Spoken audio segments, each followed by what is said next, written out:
안녕하세요. 척추발전소의 라디오쇼 골병든 디스크에 오신 걸 환영합니다. 현대인의 고질병이죠. 허리 통증과 목 통증, 이제는 남 얘기가 아닙니다. 이 시간은 그런 척추와 관련된 고민 사연을 함께 나누고 제가 전문의로서 속 시원하게 상담을 해드리는 자리입니다. 이런 얘기 해도 되나 싶었던 고민도 괜찮습니다. 털어놓는 순간부터 이미 치료는 반쯤 시작된 거니까요.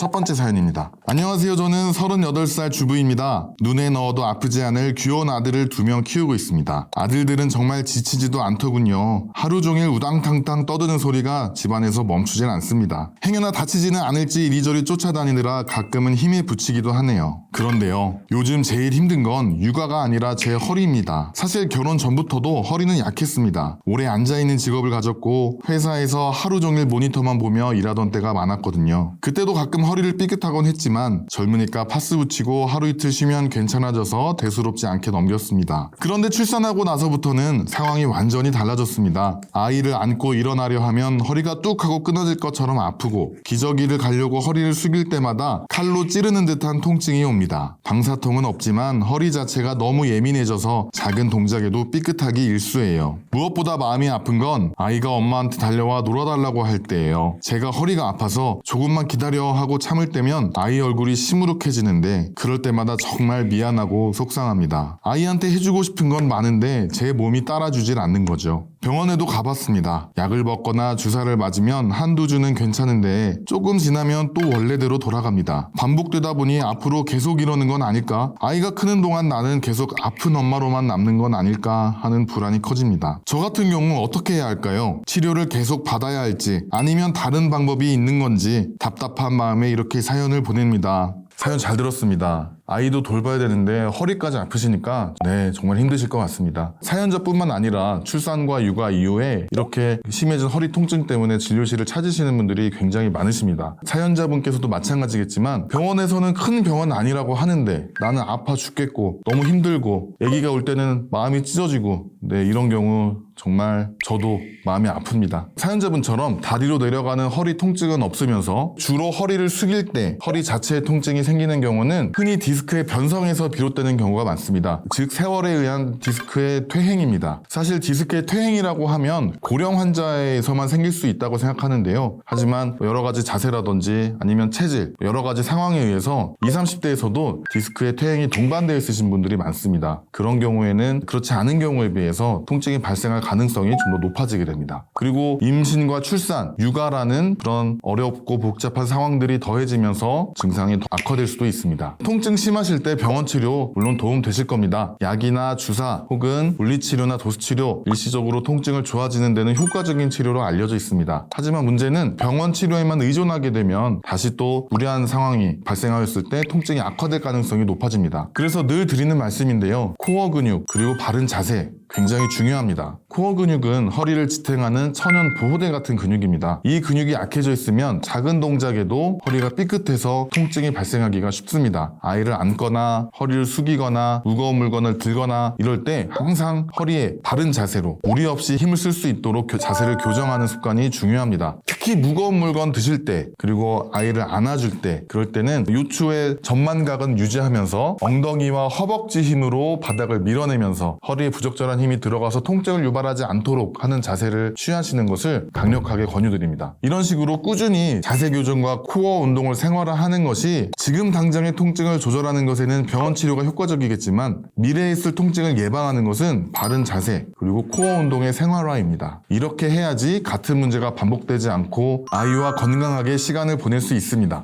두 번째 사연입니다. 안녕하세요. 저는 70대 작은 텃밭을 가꾸며 살고 있는 주부입니다. 돌이켜보면 제 허리는 단 하루도 편할 날이 없었습니다. 젊었을 적엔 살림의 농사일까지 제 몸이 닳는 줄도 모르고 살았습니다. 그때는 허리가 끊어질 땐 아파도 자식들 입에 밥 들어가는 것만 보면 그게 약이었습니다. 아이고 아프다 소리 한번 못하고 악착같이 버텼습니다. 그런데 세월은 못 속이나 봅니다. 요즘은 100m도 채 걷지를 못합니다. 조금만 걸으면 엉덩이부터 다리까지 불이 나는 것처럼 뜨겁고 종아리가 금방 방이라도 터질 듯이 뻣뻣해져서 그 자리에 멈춰 서야만 합니다. 길을 걷다가도 벤치만 보이면 주저앉아 다리를 주무릅니다. 남들 보기에 창피하기도 하고 내 자신이 이렇게 약해졌나 싶어 신세가 처량합니다. 앉아서 쉴 때면 통증이 거짓말처럼 가라앉는데 다시 일어서서 몇 걸음만 걸으면 또 똑같습니다. 그러다 보니 자꾸만 방 안에만 있고 싶습니다. 예전엔 친구들하고 손잡고 장에 가서 구경도 하고 웃고 떠드는 게 유일한 낙이었는데 이젠 그마저도 꺼려집니다. 다리가 아프니 마음까지 병이 드는 것 같습니다. 해가나 자식들에게 짐이 되는 건 아닌가 싶어 밤잠을 설칠 때도 많습니다. 최근에 용기를 내서 병원을 몇 군데 다녀왔는데요. 어떤 병원에서는 당장 수술해야 한다고 하고 안 그러면 신경 다 망가진다고 무섭게 말씀하시더라고요. 근데 또 다른 병원에서는 나이도 있으시니 일단 주사나 약으로 버텨봅시다라고 합니다. 이 병원 말이 다르고 저 병원 말이 다르니 이 늙은이는 도대체 누굴 믿고 따라야 할지 혼란스럽기만 합니다. 솔직히 수술이라는 말만 들어도 심장이 덜컥 내려앉습니다. 이 나이에 마취를 견딜 수는 있을는지 수술하고 나서 더 안 좋아져서 영영 누워만 있게 될까봐 두렵습니다. 그렇다고 이대로 걷지도 못하고 창살 없는 감옥처럼 방 안에만 갇혀 있을 수도 없는 노릇입니다. 저 다시 예전처럼 웃으면서 장터에 걸어나갈 수 있을까요? 남은 인생 제 두 다리로 꼿꼿이 걷고 싶은데 저는 도대체 어떻게 해야 될까요? 사연 잘 들었습니다. 전형적인 대한민국의 어머니들이십니다. 대한민국은 사실 이분들의 척추를 갈아서 지금과 같은 발전이 있었는지도 모르겠습니다. 우리 사연자분, 대한민국 어머님들의 희생과 그런 힘든 나날들이 척추에 다 고스란히 표현이 되는 것 같습니다. 지금 말씀해주신 증상, 걸을 때마다 엉덩이부터 다리로 퍼지는 저림, 통증, 전형적인 척추관 협착증의 모습입니다. 신경이 지나가는 척추의 통로가 좁아져서 조금만 걸어도 다리에 전기가 오는 것처럼 불편해지는 질환이죠. 이 질환은 퇴행성 질환입니다. 즉 시간이 누적돼서 생기는 질환이라는 것이죠. 골절처럼 정답이 딱 정해진 치료가 있는 것이 아닙니다. 다리가 부러지면 골절 뼈를 잇는 수술, 그것이 정답입니다. 그렇지만 척추관 협착증은 딱 정해진 치료가 있다라고 말씀드리기에는 조금 애매합니다. 왜냐하면 환자마다 건강 상태, 증상의 정도, 생활 패턴, 원하는 목표 다 다르기 때문입니다. 그렇기 때문에 치료 방향도 개개인에 따라서 달라질 수밖에 없습니다. 그리고 달라져야 합니다. 제가 생각할 때는요, 가장 중요한 건 치료 목표를 정하는 것이라고 생각합니다. 하나도 아프지 않은 상태까지 회복을 시도해 볼 것인지, 아니면 약간은 불편하더라도 걷고 간단한 운동이 가능한 상태를 만드는 것인지, 그 목표에 따라 치료 방법이 확연히 달라질 수 있습니다.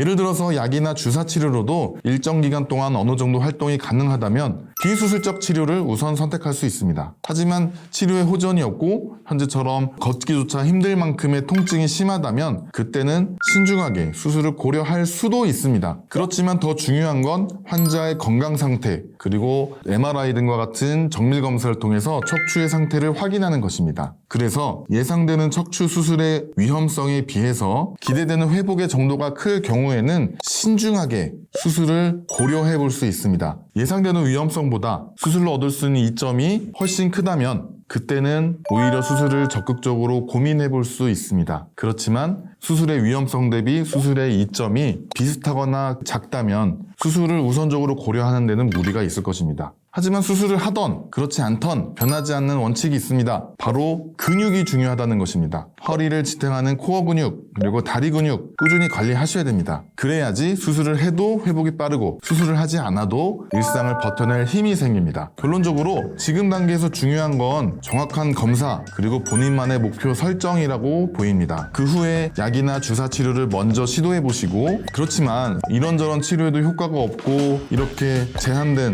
생활이 유지된다, 지속된다라고 한다면 믿을 만한 의료진과 논의하셔서요, 수술의 이점에 대해서도 정확하게 확인해 보시는 것이 좋을 것 같습니다. 그럼 오늘도 척추발전소 라디오쇼 골병 든 디스크 함께 해주셔서 감사합니다. 여러분의 허리와 목, 내일은 조금 더 가벼워지길 바라며 오늘은 여기서 인사드리도록 하겠습니다. 감사합니다. 잠깐! 온라인에서 실제 진료를 하는 것은 사실 법적으로 금지되어 있습니다. 그렇지만 댓글이나 메일로 사연을 보내주시면 충분히 각색해서 법에 저촉되지 않는 한에서 사연을 통해 상담을 진행해 보도록 하겠습니다. 앞으로 많은 참여 부탁드리겠습니다.